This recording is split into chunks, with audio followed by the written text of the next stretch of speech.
Assalamualaikum warahmatullahi wabarakatuh. Hai kelas 8E, bertemu dengan Ibu, dengan Audini Puspasari di pelajaran matematika. Nah, seperti kalian tahu, Ibu akan menyampaikan pembelajaran dalam bentuk video. Mungkin kedepannya Ibu pun akan lebih sering membuat pembelajaran dalam bentuk video.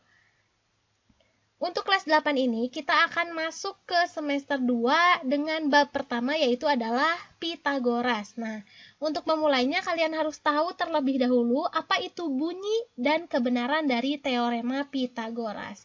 Ya, kita langsung mulai saja ya. Sebelum kita mulai, kalian harus mengetahui terlebih dahulu apa itu yang disebut dengan sisi miring segitiga. Sisi miring adalah sisi terpanjang dari segitiga siku-siku. Ingat ya, kalau siku-siku berarti dia sudutnya adalah 90 derajat. Nah, kemudian sisi miring merupakan sisi segitiga yang berhadapan dengan sudut siku-siku. Sisi miring disebut juga dengan hipotenusa. Jadi nanti kalau kalian menemukan kata-kata hipotenusa, berarti itu artinya adalah sisi miring. Nah, kita lihat di segitiga yang sebelah kiri. Ingat tadi katanya sisi miring merupakan sisi segitiga yang berhadapan sudut siku-siku. Berarti ini siku-sikunya itu adalah yang bentuknya kotak. Berarti kalau ini siku-siku, yang berhadapannya adalah yang ini. Berarti garis inilah yang disebut dengan sisi miring. Kemudian untuk segitiga yang di sebelah kanan, siku-sikunya di sini, hadapannya ada di depannya atau di atasnya. Berarti garis inilah yang disebut dengan sisi miring. Kemudian ada yang disebut dengan dalil Pitagoras atau bisa kita sebut juga teorema. Teorema Pitagoras menyatakan bahwa kuadrat sisi miring pada segitiga siku-siku sama dengan jumlah kuadrat kedua sisi siku-sikunya. Nah, kalau kita lihat segitiga yang di sebelah kiri, ini adalah siku-sikunya. Sisi miring ada di mana? Ada di hadapan sudut siku-siku. Berarti inilah yang disebut dengan sisi miring. Kemudian yang kiri ini dengan yang bawah berarti bukan sisi miring. Nah, kalau misalkan Ibu tulis di sini adalah A, ini B panjangnya dan ini C, berarti kalau kita ikuti dari sini menyatakan bahwa kuadrat sisi miring, berarti sisi miringnya adalah C dikuadratkan sama dengan jumlah kuadrat kedua sisi siku-sikunya.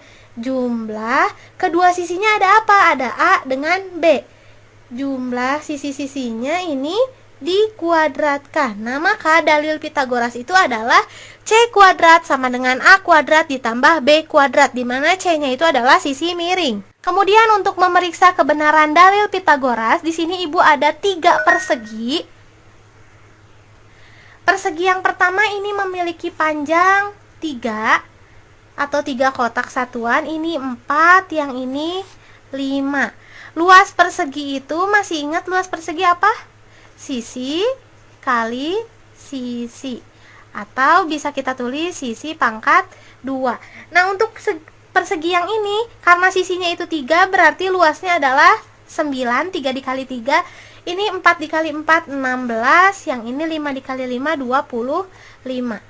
Kemudian segitiganya Ibu gabungkan menjadi 1. Untuk yang ini Ibu sebut panjangnya adalah A, yang ini panjangnya adalah B, dan yang ini panjangnya adalah C. Nah, kalau kita lihat di sini yang merupakan sudut siku-sikunya adalah ini. Berarti C inilah yang merupakan sisi miring. Tadi sudah kita ketahui bahwa persegi yang ini total luasnya adalah 9, yang ini luasnya adalah 16, yang ini luasnya adalah 25. Kalau kita lihat 9 atau 16 ditambah dengan 9, ini hasilnya adalah 25. 16 ini tadi ini adalah 4, yang ini 3, yang ini 5. 16 adalah 4 pangkat 2 ditambah 9 itu adalah 3 pangkat 2, dan 25 ini adalah 5 pangkat 2. 4 tadi di sini 4 adalah A. A kuadrat ditambah 3 adalah B.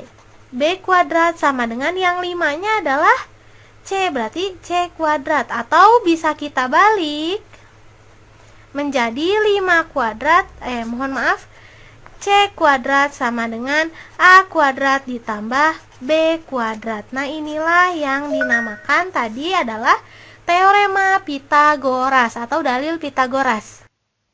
Bagaimana jika kita akan menghitung sisi A dan B? Sisi A dan B itu adalah ini A yang ke atas dan B yang di bawah. Atau sisi A dan B ini bisa kita sebut dengan sisi tegak, karena yang satu miring berarti yang satu lagi adalah tegak.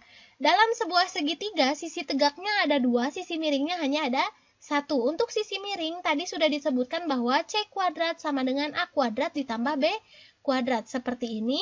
Untuk mencari C-nya, yang namanya kuadrat, kalau kita akan mencari C-nya saja untuk menghilangkan kuadrat, berarti harus kita jadikan akar. Nah, kemudian kalau kita akan mencari sisi tegaknya antara B atau A, maka A kuadrat sama dengan C kuadrat dikurangi.